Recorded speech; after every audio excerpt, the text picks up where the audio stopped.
आदरणीय प्रधानमंत्री जी ने 400 रुपए के गैस सिलेंडर को 1200-1300 ले गए और जब चुनाव नज़दीक आ गया तो 100 रुपए की छूट देकर क्या करना चाह रहे हैं? हमारे जले पर नमक छिड़क रहे हैं। हमारी माताओं बहनों के घर का बजट बिगड़ गया है साहब। प्रधानमंत्री जी, आप तो बहुत ही आलीशान घरों में रहते हैं, सुरक्षा के बीच में जीते हैं। आज आम व्यक्ति के जीवन में कितनी कठिनाई है, कभी जानिए, कभी आइए जमीन पर। केवल चुनावी भाषण में आप व्यस्त रहते हैं। संसद में भी चुनावी भाषण और सड़क पर भी चुनावी भाषण। अब जब चुनाव एकदम दहलीज पर खड़ा है तब आप 100 रुपया दे रहे हैं। आपको तो 400-300 रुपए में गैस सिलेंडर करना चाहिए। आप कर सकते हैं। आप अपने व्यापारियों दोस्तों के करोड़ों रुपए माफ कर देते हैं। बैंकों के लोन जब कोई चुकता नहीं करता और विदेश भाग जाता है तो आप उसको पकड़ नहीं पाते हैं। और जो हमारी माताएं बहनें कष्ट से अपने परिवार का पालन पोषण करती हैं, उनके आप जख्मों पर नमक छिड़क रहे हैं। 100 रुपया, इससे अच्छा आप कुछ न कम करते तो भी चल जाता, लेकिन कम करते तो 500, 600, 700 रुपया कम करते तो जरूर एक राहत की सांस हमारे परिवार के लोग लेते, हमारी गृहिणी लेती। लेकिन आपने केवल जुमलेबाजी करना है, आपने सोच लिया है, मन बना लिया है। तो ठीक है, अब आप 60-70 दिन 80 दिन के और मेहमान हैं। उसके बाद नई सरकार आएगी, नए कानून हम लाएंगे, नए नियम बनाएंगे तो जरूर गैस सिलेंडर के भी दाम कम करेंगे। आपका कहना है पॉलिटिकल मोटिव और क्या है ये? आप 100 रुपए का गिफ्ट देकर क्या एहसास कराना चाहते हैं? मतलब ये तो वही बात हो गई कि किसी चीज का दाम पहले खूब बढ़ा दो, फिर थोड़ा सा कम कर दो। तो हम भी तो इस देश के नागरिक हैं, हम भी अन्न खाते हैं, हमारे पास भी विवेक बुद्धि है। तो इससे अंदाजा लग रहा है ना कि आपकी कथनी करनी में कितना अंतर है।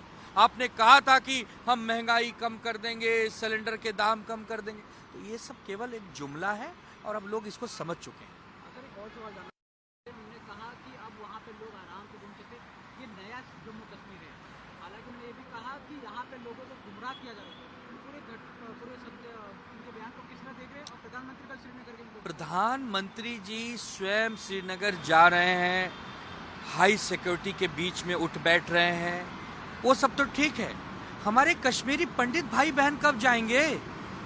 जिन लोगों ने पिछले 20-25 वर्षों से दुख सहा है, वो अपने घर वापस नहीं आ पा रहे हैं। आए दिनों हम सुनते हैं कि वहाँ पर गोलीबारी होती है, बैंकों में घुसकर लोग मारे जाते हैं, मार देते हैं, वहाँ पर आतंकवादी गतिविधियाँ बीच बीच में उजागर होते रहती हैं। उससे मुक्ति कब मिलेगी? ठीक है, श्रीनगर का एक जो मुख्यालय है, जो वहाँ का शहरी इलाका है, वहाँ आप तामझाम करके फोटो सेशन करने के लिए सब बढ़िया बढ़िया बता रहे हैं।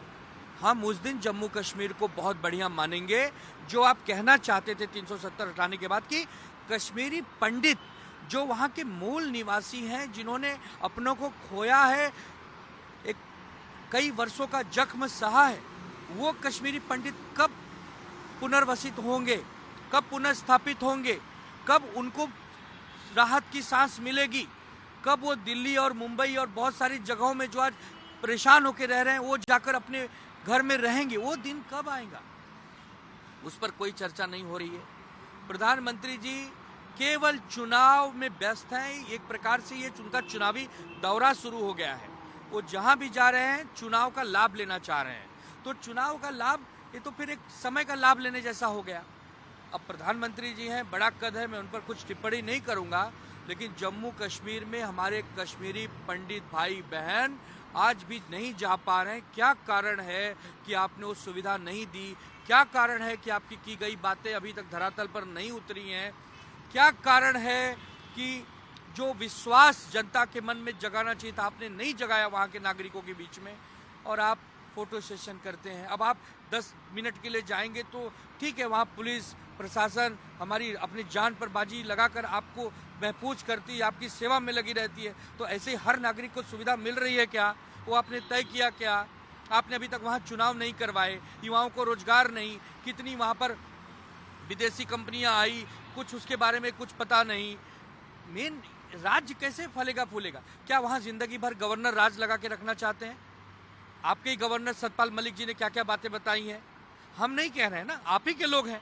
तो क्या वहाँ आप चुनाव नहीं करवाएंगे?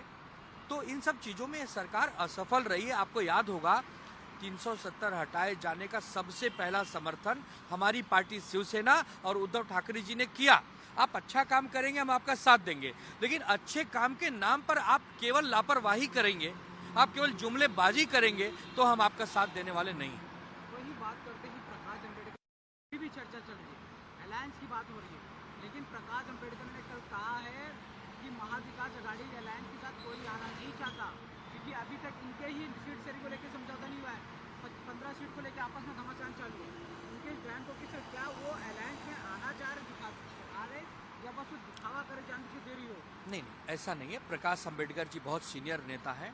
हमारी निगाह में जैसे शरद चंद्र पवार जी हैं। बयान को किस देख रहे तू कह रहे कि महाविकास अघाड़ी अलायंस में कोई आना नहीं चाहता, वो इस तरह का बयान दे रहे हैं। ठीक है, अभी वो आना नहीं चाहते, कल ही तो आए थे, परसों ही तो हमारे साथ बैठे थे, हमारे नेताओं के साथ उन्होंने चाय पानी किया है, तो ऐसा नहीं है। हाँ, अगर वो नहीं आए होते और कहते कि कोई आना नहीं चाह रहा, कोई आना नहीं चाहते, तो हमें बात मानते, बट आप सबके माध्यम से सबको पता है कि वो परसों ही आए थे।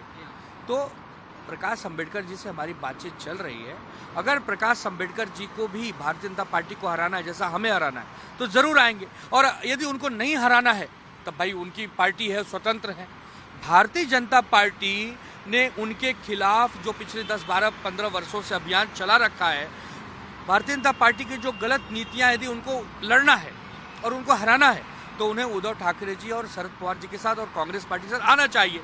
ऐसी हम सब महाराष्ट्र के कार्यकर्ताओं की एक मांग है, और अगर उनको नहीं आना है तो वो उस पर बयान दे सकते हैं। हम यही चाहेंगे कि अलग अलग विचारधाराओं की पार्टियां होने के बाद भी बीजेपी को हराना है तो सबको एक मंच पे आना होगा। और वंचित बहुजन अघाड़ी एक मजबूत पार्टी हमारे राज्य में, उन्होंने पिछले 2019 के चुनाव में 7% के करीब वोट बैंक हासिल किया हुआ है, और उन्होंने एमआईएम के साथ मिलकर 2019 का चुनाव भी लड़ा था। कई सीटों पर उनके उम्मीदवार अच्छा वोट पाए हैं। तो हम तो यही चाहेंगे कि वो हमारे साथ आए, लेकिन अब वो नहीं आ रहे हैं तो ये उनके ऊपर है, हम तो उस पर कुछ बयान नहीं दे सकते। अभी तक फैसला नहीं हो पाया, क्योंकि उनका कहना है खुद प्रकाश अम्बेडकर का, देखिए पेज, शिवसेना और कांग्रेस, देखिए एनसीपी, वहीं 5 सीट शिवसेना से कांग्रेस, तो 15 सीटों पर भी पेश सका। देखिए, कहाँ पेश सका? देखिए पेज केवल हमारे यहाँ नहीं फंसा है, पेज एनडीए में भी फंसा है। अमित शाह जी 2 दिन पहले मुंबई के दौरे पर आए थे। कथित शिवसेना एकनाथ शिंदे, कथित राष्ट्रवादी अजित पवार, इन लोगों को 8 और 4 मतलब 12 सीटों ही दी जा रही हैं। 36 पर बीजेपी लड़ना चाह रही है। तो पेज सिर्फ यही नहीं फंसा है, पेज वहाँ भी फंसा है। ये अलग बात है कि उनके यहाँ लोकतंत्र नहीं है, तानाशाही है, हमारे यहाँ लोकतंत्र है। तो हम प्यार से, समन्वय से ये अपना जो पेच है इसे सुलझा लेंगे। हमें 2 से 3 दिन में आपके माध्यम से देश की और राज्य की जनता को हम बता देंगे कि हमारा आपस में समन्वय बैठ गया है, और हम अब इन सीटों पे लड़ रहे हैं। 23 पर हम लड़े थे, तो 23 पे 18 हम जीते थे, तो स्वाभाविक सी बात है कि हम 23 मांग रहे हैं। हम कह रहे हैं कि कांग्रेस 15 आप लड़ लीजिए, और बाकी जो बची हुई 10 सीट है उस पर राष्ट्रवादी आप लड़ लीजिए। तो क्या ये कौन सा गलत हम कह रहे हैं? भाई 23 लड़े थे, हम 23 मांग रहे हैं। कांग्रेस को हम कह रहे हैं कि 15 आप लड़ लीजिए, 10 राष्ट्रवादी आप लड़ लीजिए, लेकिन अभी ये फाइनल नहीं है, ये हमारी बातचीत चल रही है। प्रकाश अम्बेडकर कहाँ जाएंगे अगर अब 10, 13, हम आपस में तीनों लोग तय कर लेंगे। प्रकाश अम्बेडकर जी हमारे भाई हैं, तो भाई को हम तीनों मिलके जो देना है दे देंगे, क्योंकि भाई तो हमारा भाई है, हम आपस में तय कर लेंगे। बट यह है कि हमारे यहाँ कोई मुश्किलात नहीं है, कोई पेच नहीं है। भारतीय जनता पार्टी के यहाँ पेच है। एनडीए में कलह मची है। जो लोग कहते थे कि बाला साहब ठाकरे जी की विचारधाराओं को आगे बढ़ाना चाह रहे हैं और शिवसेना कांग्रेस के साथ चली गई, इसके लिए हम बेचैन हैं। आज उनकी हालत है कि वो 8 सीटों से ज़्यादा पा नहीं रहे हैं। तो किसने बाला साहब ठाकरे जी की विचारधारा त्यागी, उनसे पूछिए। दुबे जी, सबसे और एक आखिरी सवाल जानना चाहेंगे। उद्धव ठाकरे ने कल अपने सभा में नितिन गडकरी को ऑफर दे दिया है कि आप बीजेपी छोड़ के महाविकास अघाड़ी का आपको अपने उम्मीदवार बनाते हैं। क्या आप लोग अपने सीट से खिलाना का ऑफर दे रहे हैं? देखिए, नितिन गडकरी जी और हमारी पार्टी शिवसेना का संबंध कोई आज का नहीं है। जब पहली बार महायुति की सरकार 1995 बनी थी, तो नितिन गडकरी जी पीडब्ल्यूडी मिनिस्टर थे, और उन्होंने बाला साहब ठाकरे जी का वो सपना पूरा किया था, मुंबई पुणे एक्सप्रेस हाईवे, जिसका लुत्फ आप और हम सब उठाते हैं। तो नितिन गडकरी जी कर्मठ नेता हैं, महाराष्ट्र में लोकप्रिय हैं, देश में लोकप्रिय हैं। हकीकत में देखा जाए तो प्रधानमंत्री स्तर के नेता हैं। ये तो ठीक है, नई बीजेपी ने पूरी बीजेपी को कब्जा कर रखा है, वरना नितिन गडकरी जी के कद का नेता बीजेपी में कोई नहीं है। तो हम यही चाहेंगे कि अगर गडकरी जी महाविकास अघाड़ी का हिस्सा बनते हैं, शिवसेना, कांग्रेस, राष्ट्रवादी, कहीं से भी वो चुनाव लड़ते हैं, तो हम तो उनका स्वागत करते हैं, क्योंकि गडकरी साहब का जो अनुभव है, उनके काम करने का जो तरीका है, और वो कटुता की राजनीति नहीं करते, तोड़ फोड़ की राजनीति नहीं करते, सबको साथ लेकर चलने की राजनीति करते हैं। और नागपुर ही नहीं, पूरे भारत में कहीं से भी गडकरी जी लड़ जाएं तो गडकरी जी भारी मतों से जीतेंगे। तो ऐसा नेता, ऐसा चेहरा जो अपोजिशन में है लेकिन हमें पसंद है। हम राजनीति में, सामाजिक लड़ाई में कोई मतभेद नहीं करते। ठीक है, कोई कोई विषय पे हमारी विचारधाराएं अलग होती हैं, लेकिन व्यक्ति विशेष से हमारी लड़ाई नहीं होती है। हमारी लड़ाई प्रधानमंत्री मोदी जी से भी नहीं है, उनकी गलत नीतियों से। नितिन गडकरी जी और नितिन गडकरी जी जैसे अनेक नेता जो महाविकास में यदि आते हैं, कुछ नेता तो आपसे बताता हूँ हमारे संपर्क में भी हैं, बहुत सारे वर्तमान सांसद जिनका टिकट कट रहा है, जो अच्छा काम करते हैं लेकिन दिल्ली में जाकर परिक्रमा नहीं कर सकते। एक प्रकार से वो वहां पर कुछ क्लोज लोगों के बीच में नहीं आते हैं। ऐसे नेताओं का टिकट जब बीजेपी काट रही है, जो उनकी बात नहीं सुनते, जो अहंकार को मानते नहीं, तो बहुत सारे नेता हमारे भी संपर्क में हैं। आपने संपर्क की बात की, कितने, क्या ये सब बीजेपी के विधायक नेता हैं?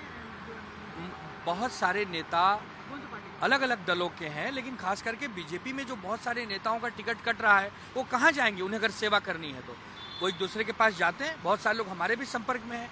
चूंकि अब ये बहुत अंदरूनी मामला, तो मैं इसे नहीं बता सकता, लेकिन समय आएगा तो जरूर बताएंगे। बट गडकरी साहब जैसा नेता, जो कि उद्धव ठाकरे जी के बहुत अच्छे मित्र भी हैं, और हमारे नेता उद्धव ठाकरे जी और गडकरी जी ये पिछले कई वर्षों से काम किए हैं, साथ में रहे हैं, 30 वर्षों का संबंध रहा है।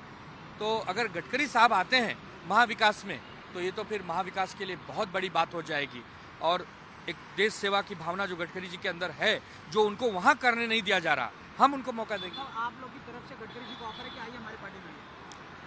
अब ऐसे तो नहीं कहेंगे कि ऑफर तो नहीं है, गडकरी साहब बहुत बड़े नेता हैं, हमारी हैसियत नहीं कि हम उन्हें ऑफर दें। पहले इसका जब नाम नहीं आया, मैं वही कह रहा हूँ कि बताइए, पहली लिस्ट में आप 195 लोगों का नाम करते हैं, और जो टॉप 5 मंत्री हैं देश के, जिसमें गडकरी जी नंबर 2, नंबर 3, 4 पे हैं, उनका ही नाम नहीं है। आपने पूरे 195 लोगों में क्या उन्हें इस लायक नहीं समझा कि जिस रोड पर आज हम चलते हैं, हम कहते हैं यार सड़कें बड़ी अच्छी बन रही हैं, गडकरी साहब की देन है, और वही गडकरी साहब आज नाम में नहीं है। तो ये बीजेपी का भी दुर्भाग्य है, ये गडकरी साहब का दुर्भाग्य नहीं है, ये बीजेपी का दुर्भाग्य है। और हम तो यही कहेंगे कि गडकरी साहब, आप राजनीतिक विषयों पे हमसे दूर जरूर खड़े हैं, लेकिन अगर आप हमारे नजदीक आएंगे तो आपका स्वागत है। जिस प्रकार से सुप्रीम कोर्ट ने कल राहुल नार्वेकर के फैसले को, कल जिस प्रकार से अपना बयान, अपना टिप्पणी रखी, उस सुप्रीम कोर्ट के फैसले को किस तरह से देख रहे? राहुल नार्वेकर ने असली शिवसेना इतना सिद्ध बताया था। महाराष्ट्र विधानसभा के स्पीकर राहुल नार्वेकर जी की किरकिरी हो रही है। हम पहले भी कह रहे थे कि आप किसी के दबाव में डिसीजन मत दीजिए, निर्णय मत दीजिए, बट वो माने नहीं, उन्होंने एक तरफा सुना दिया। कल आदरणीय सुप्रीम कोर्ट ने स्पष्ट कह दिया कि आपने ये कहा है कि विधानसभा में जिसकी विधायक ज्यादा हैं उसकी ही पार्टी है, तो ये आपने हमारे निर्णय को नजरअंदाज कैसे कर दिया? ये तो हम कह ही नहीं रहे, हम कह रहे हैं कि आप देख लीजिए पार्टी किसकी है। अरे भाई, अगर विधायक ज्यादा और वही पार्टी है, तो फिर जिस पार्टी के पास 2 ही विधायक और वो कहीं चले जाएं तो पार्टी भी उसी को हो जाएगी। ऐसा नहीं है। चुनाव आयोग वाला जो विषय वो अलग चल रहा है, विधानसभा वाला अलग चल रहा है। आगामी 8 अप्रैल को इस पर अलग से सुनवाई होनी है, लेकिन अंत में इनको हारना है। हमारे वकीलों ने कल आदरणीय सुप्रीम कोर्ट से कहा कि नवंबर अक्टूबर में चुनाव होने वाले हैं, तो जल्द से जल्द आप इस पर फैसला दें, अन्यथा इस फैसले का कोई औचित्य नहीं निकलेगा। लेकिन जिस प्रकार कल सुप्रीम कोर्ट ने फटकार लगाई है, बीजेपी के साथ साथ राहुल नार्वेकर की किरकिरी हो रही है। वो एक बड़े पद पर बैठे हैं, संवैधानिक पद पर बैठे हैं, क्यों ऐसा कर रहे हैं हम नहीं समझ पा रहे। आप तत्काल प्रभाव से एक बार वापस चाहिए तो आप सुप्रीम कोर्ट से कहिए कि मुझे और समय दीजिए, मैं जल्दी फैसला देता हूं, और अपने फैसले पर पुनर्विचार करिए, वरना जिस दिन सुप्रीम कोर्ट फैसला सुनाएगी, मुंह छिपाने की जगह न राहुल नार्वेकर को मिलेगी और न तो बीजेपी को मिलेगी।